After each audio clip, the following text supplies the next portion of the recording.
When a lot of people look back on the computer industry and wonder how it was we got to where we are, where one company dominates so much of the landscape, they can often talk about what happened in the court system in terms of antitrust, but one of the reasons that Microsoft is so popular is because of what they call the ecosystem. You have developers, you have the software they're developing, and then you also have the consumers of that software. Now, when developers develop software for a particular platform, consumers will buy that software, and then when they buy that software, that encourages developers to keep developing software for that platform. It becomes a vicious circle. So now let's take out the software from this bubble and let's add multimedia content.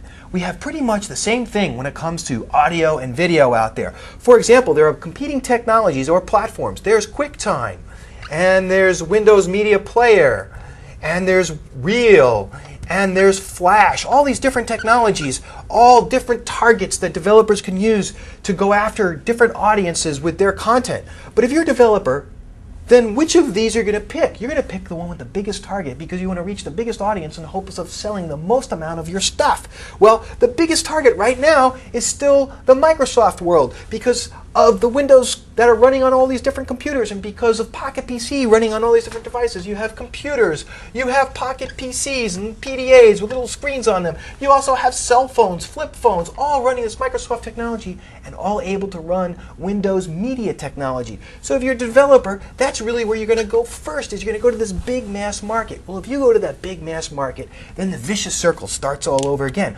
Consumers say, well, I want the best content, and it happens to be on these platforms. So what ends up happening is when they buy those platforms, it encourages developers to develop more content for them.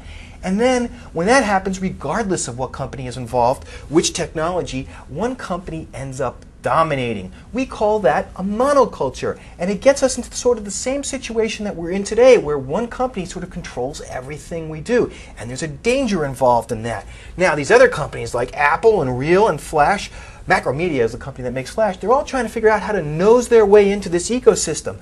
But the people who are really in charge are you, the consumer. You're the people who have to decide how you're going to offset any future monocultures. You have to make choices. You can't let one proprietary media format, for example, one that's designed strictly for QuickTime or strictly for Windows, dominate. That's why MP3 is so popular, and that's why MPEG-4 is so popular. And if you think that Windows Media isn't going to go really mobile on all these devices, you have another thing coming. Ultimately, this is the back door to another big domination scheme called digital rights management. We're already seeing a lot of controversy now about Apple's digital rights management technology.